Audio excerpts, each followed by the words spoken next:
Well, hello everybody, and welcome back to the Hilltop Pillbox here in Abbotsford, British Columbia, Canada. And as you can see today, we are going to play a solo game of Axis and Allies D-Day. And there's going to be a few little extras in there I'm going to try out. I'm going to enhance my editing skills a little bit, maybe. Hopefully it works out. But before we get into this, we're going to show you a little collection. This is a very small sampling of some of the units that Sky Marshal has sent me. These are warriors for the Chinese warlords in Global War 36. And got them all painted up and mounted on the bases there. And he sent me a whole bunch of stuff, planes and tanks, and a whole bunch of Canadian infantry, which is going to be very useful in the new game that I have developed with help from many people. And it's a game of this, except it's for historical board gaming, and it's called Operation Overlord. And you can head over to Facebook. I know Doug put a video up, just a little teaser of it. And we are in the final stages. Should be ready to go completely by the middle to end of summer. And it's a fantastic game. I know I'm a little biased, but it's looking really, really good. I'll be doing some play testing next week, and looking forward to it. But it's got a lot of fun stuff in it, and so many guys helped out. I'm not even going to start talking about them here, but you will know them when the rulebook comes out. They'll be printed in there. Lots of play testing help and some design help. So it's been fantastic. But it's been a journey of about 3 years, and it's been since it was in my head. And Sky Marshal actually was one of the first guys to step up and help me with that. And that was very nice of him. So Sky Marshal, hats off again. Thanks so much for your generosity and your support of the channel. And I really wish I could be there this year. I'm not going to be going up to the Sky Marshal Cup, the 4th annual Sky Marshal Cup. I can't make it. I will be in Italy on a little holiday with my wife. So we won't be able to go. But 2025, we're going to try to keep open so we can make it to the 5th annual. All right, well, without any further ado, we are going to get into this solo game, and hopefully everything goes well, but it's war, so don't count on it.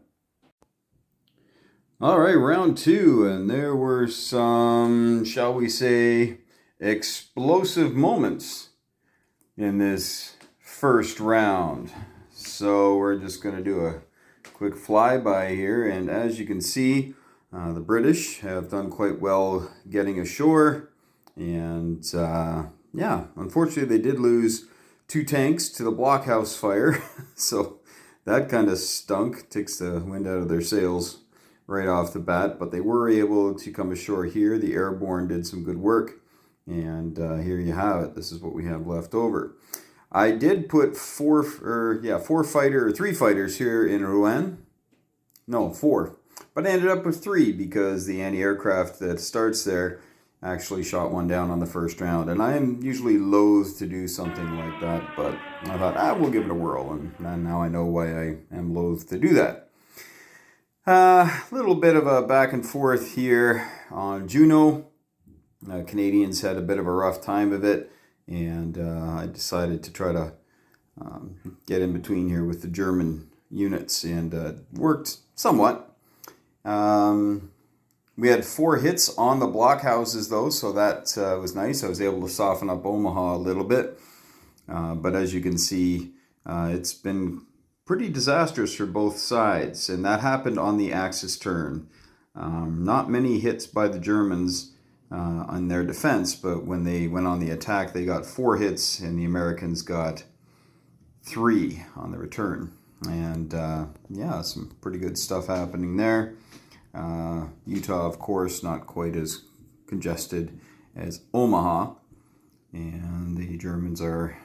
I'm really debating what to do, whether I want to have defense in depth or just stack Cherbourg. Stacking Cherbourg is about a 70-30 split in the games I've played. And 70 meaning they lose the city anyway, and 30 meaning they will actually hang on to it and win the game. So, not bad. We did roll fairly well for the Germans, and there's quite a number of tanks headed for the shore. And the British have one tank coming on, and of course the Americans, they did not roll real well, and this is all they can bring on because, well, there's only 4 spaces. If you don't know the game, you can only put in the number of units that there are in the original box. So Omaha's nice. You can roll, sorry for the shadow. If you roll well, you can put in up to 8 units in that one box, but unfortunately you can't add anything to Omaha until round 3. All right, let's see how we do here on round 2. Hoping that the bombers both missed, hoping that they shoot a little bit better this time. Usually there's these 2 tanks are dead at this point, but neither of them are. That's why the Canadians are having a problem. Got to help out the Canucks. Let's see if I can do it on round 2. All right, round 2 is in the books, headed towards round 3, and once again the bombers hit nothing, but they also didn't get shot down, so there's that. The Americans did lose a fighter, but for some cost to the Germans. As we look over here, the Germans lost 3, possibly 4 tanks trying to move through the fighter screen cover thingy, and did not go well for them, obviously. Missed on all the unimportant units, but the tanks got hit pretty badly. Omaha, as you can see, as we figured out, was going to be empty at the end of this. The final artillery piece got zorched, and here come the reinforcements. They rolled a 9, so pretty good for them. They're bringing the heat, so it'll be interesting to see what we can come up with here on round 3 for the Americans. A little bit of a static thing going on here. I'm not sure if this is going to work, but we'll see. The problem for the Americans is that all these guys shoot at a 1, and all these guys defended a 2 or a 3. So punching through that is difficult at best. So we will have to probably do some maneuvering. Maybe take a shot at Montebourg here. As far as the British are concerned, well, they are looking pretty healthy. Again, these things change very quickly when you've got 4 panzer divisions coming towards you up from the south. But these blockhouses are probably not long for this world, and the Canadians are now well established here. And the Germans, holding off a little bit, didn't roll well on this side, only got 4 units here on the eastern side of the board. So we shall see. I think we gotta get moving a little bit as the Allies, but it is only round 2 that we've done, but we're on to round 3. What's gonna happen over here? This is quite the standoff. All right, here we are, round 4 coming up, and this is what we're looking at. Things have gotten a little interesting over here. A big stack of American infantry. There were 7 or 8 of them. Now they're down to 2. 1 did come south, however. And the lone artillery landed this last round. The Germans got some decent rolls here. They got a 9 and a 7. So they got 16 new units put on, which outclasses the 13 that the Allies put on. But you can see now that Omaha is wide open. Some pretty good rolls by the Allies there. And the British continue to pour ashore. British and Canadians, of course. But the Germans are not going anywhere. They still have a lot of stuff here. I didn't move any of these guys. So Caen is fully populated with British troops. And it's a strategy thing, but I keep the tanks back because they only defended a 2, but they do attack at a 3. So if we do have to punch in, hopefully we'll still have some tanks to do it. We'll have to see here, though. The Germans, there's a lot of them. So that's where we are right now. The Americans lost another fighter to the anti-aircraft guns. That was in here. I had put planes in here to stop these guys from moving, and then I bombed the area, and I got 2 tanks with 2 hits by the bombers. So they finally did their job. They're 1 for 3 on bombing missions. They're 2 for 6 if you want to separate them. Hopefully they get a little bit better as time goes on. But it's anybody's game right now. Saint-Lô is well and truly stocked with lots of reinforcements. But there are a lot of Americans still to hit the board here, and with the air power, that can always make a difference. We'll see what we see for round 4 in just a moment. All right, on to turn 5.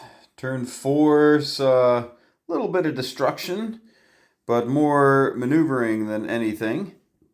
The American detachment that was up here is eliminated, and the new guys coming ashore are matched pretty well by what the Germans can throw at them. So we'll have to wait and see how that goes here this round. But if they can dispatch these guys here, then Cherbourg is ostensibly open. These blockhouses should get taken out this round or next. In the middle here, you can see a good concentration of forces on both sides. So that's going to be a bloodbath, and we shall see how that goes. And over here, lots and lots and lots and lots and lots and lots and lots of Germans and lots of Brits. The British have exhausted their reinforcements. The Americans still have a good amount coming in. And the Germans, their eastern side is empty. It is done. And the western side still has some good armor and whatnot coming on. So, still a lot of guys playing. We'll have to see how it goes here on round 5. But not sure how much longer this can go on, because if the British just sit here, then the Germans can sit there until round 8 and then just send guys in. And if one survives, they win the game. So, the rule book, this is one thing, and if I could get your comments, the rule book says you have to hold it for a round, and there's only 10 rounds, so that means you have to capture all 3 cities by round 9. Now, our house rule has always been 10. We have found playing round 9, trying to extinguish all the Germans by round 9 and holding a city, it's very difficult. They lose most of the games because all you have to do as Germany is surround. Caen is usually the target of choice, and then just move guys in until, the battle's over, and then, you win. So, as the Germans. So, it's a pretty cheap strategy, but it does work. So, we are going to extend it to round 10 in this game. But let me know what your thoughts are on that. I just think it's a rule I think it's, in my humble opinion, it's kind of poorly considered. Because, again, the answer is to just do this. Now, the British then, knowing that, will have to strike out and punch at some of these reinforcing columns. And more can come in here at Chartres, and they probably will. I think that's the game plan for the Germans this turn, is as many reinforcements as possible will come in here in Chartres. And there's 2 of them, so even if they bring in more than 8, they've only got 9 left, but if they bring in all 9, they can split them up between these 2 zones. So it will be interesting to see how this goes. Of course, I'm putting fighters into Caen, and the bombers may have to start taking some more risks again here around Caen to help out the British. We'll let you know how that goes here on round 5. Will Caen blow up? Right, turn 5's in the books, headed into turn 6 here, and kind of a mess over here. The Americans decided to wait till they could get some reinforcements on the beach, and they'll be heading north this turn. A few people didn't make it through this maelstrom here in the middle. And the Germans decided to head out and try to do some preemptive strikes on the Allies, and to varying degrees of success. And again, they still have lots of guys coming in to help out. So I think Saint-Lô is pretty good. We'll see, though. The Americans have this coming in, and if it can all come in next round, that means it comes in at the end of turn 6. So in turn 7, 8, 9. So in 3 turns it could be here. The tanks, of course, a couple turns sooner. But the British got hit pretty hard here and only took out 2. They lost 3 themselves. Over here, though, the Germans were able to dispatch a lot of British stuff here for the loss of a few infantry and 1 artillery, I believe. and the British are down to a couple of tanks. But at least the bombers can now have fun with these tanks because there's no anti-aircraft gun there. So they should be able to take out at least one tank, if not two. All right, that is how we sit right now. So pretty equal, and if it's equal, the advantage is to the Germans, just because the Allies have to eradicate them, and the Germans do not have to eradicate the Allies. As you can see, there's still 4 surviving blockhouses. They won't have much to do with the game until the Allies get into Cherbourg, and by then it should be destroyed. All right, on with turn 6. All right, here we are, turn 7 about to begin, and as we look up north, we see that the Americans have been able to dispatch the Germans. They had a really good roll, got all 5 units in one roll. Lost 4 doing it, but that's a trade-off they'll make every day of the week and twice on Sunday. Down here in Saint-Lô, the Germans fared much better, taking out 7 American units for the loss of 2 of their own. And the British suffered here as well, only taking out 1 German. So the Germans are pretty stacked up around Saint-Lô here, but with the Allies able to get to Cherbourg with 1 infantry unit, Buddy here can just march up there, and by turn 9 he'll be in Cherbourg. Cherbourg is gone. So now it's up to the Germans at Saint-Lô, because Caen is looking pretty British and Canadian. They have done a great job here. This is the territory I want to focus on, though, with Mort in it. The British went in, they had 8 units, and they got 7 hits. And the Germans responded with 8 dice and got 0 hits. So that's how that went. You can see there's only 7 British left, because on the Axis turn, they fired, got 1 hit. And the British blanked, got nothing. So, kind of back and forth, but I think the Germans would have traded that one, that series of events. That was pretty unfortunate timing for them, for their dice to go ice cold and the Brits to get really, really smoking hot. So likely here, these guys are all going to pile into this territory here and just tie up the German forces. And over the next 3 turns, they should all be extinguished. Should not have any problem with them. Over here, a little bit more of a problem, but it is looking like, knock on wood, that the Allies might have this in the bag. But a lot of dice to be rolled yet, and if you don't roll hits, you can't take out units. So there are still close to 20 German units that need to be taken care of before Saint-Lô can be fully occupied.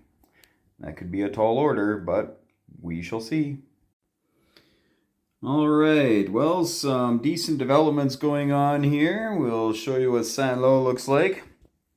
The Germans fired everything they could at the Americans and made them pay pretty badly, but not badly enough, I don't think. We still have 6 American tanks on the board to the Germans 4 over by Saint-Lô. And they also have men and artillery. The Germans are down to 3 men and a few artillery here. But the tanks over here are gone. There is nothing for it. They had to actually go into Caen. If they hadn't, I would have just piled all the British stuff in here and kept them there, and they never would have gotten into Caen. So tried to get into Caen and lost lots of stuff. And eventually there's just 2 artillery left. The tanks all died heading in. So Caen's looking pretty good here. I actually moved these guys from Caen out here, figuring I'd have to move this way. So that was a fortuitous move, I think. But it's this is turn 8, so we'll go here 8, 9, 10. So Saint-Lô will be converged on by an Anglo-American force, and we'll see if the Germans can hold out. Here comes turn 8, folks. Let's see what it looks like. All right, we're getting down to it, folks. We are here on round 9, turn 9, I guess I should call it. And as we look here at the Saint-Lô region, the Germans have 9 units left, and the Allies have about 10. So that is close, but the Allies have help. Yes, the British are coming, And they're coming by land, so that's one lantern, I think, if I remember my Paul Revere story. Over here, though, Caen holds out. The Germans I cannot get hits with the British all of a sudden, so Caen might not fall, but I'm thinking it probably will. And the lone infantryman there, covered by a fighter for the past few rounds, decided just to stand pat. But this is how it looks. Not a lot of hits going on in some of these battles, like over here, but more here. So the dice shall decide the day. And here we are on turn 9. It's going to be interesting. All right, so here we are on turn 10, and if we go by the rule book where the Allies have to hold a city for a turn, then the Germans would win this. But that is not how we play. So they do have Caen and they do have Cherbourg, but they do not hold Saint-Lô. In fact, they went into Saint-Lô. There were 5 artillery there. They went in with 3 units. Killed 2 artillery, but lost all 3 of their units. So now they're going to be able to send in 8 more and hope like heck they get a hit. Now the bombers, being a bit anemic, both missed this last round, so I'll send them into here and they'll bomb. If we get 2 hits, that'll make things a little easier. But again, if the dice go cold, Saint-Lô remains in German hands. We shall see. Round 10, the final countdown. And there you have it, folks. A fairly anticlimactic final battle. The bombers came in, got 1 of them, and then all these tanks rolled in, got the other 2. But the Germans didn't go quietly. The last 2 actually got 2 hits. They didn't shoot down any bombers, though, and I just kind of left the fighters off to the side this round because this was the only territory with stuff in it, and it was just artillery, so they weren't going anywhere. So by the rule book, the Germans win this game, but I think we can see the Allies kind of deserve the W on this one. There's no German units left on the board. They have been absolutely annihilated. So congratulations to the Allies, and hey, thanks for watching, folks. And as I always say here, hug your loved ones, thank your friends for playing, and may those dice be with you.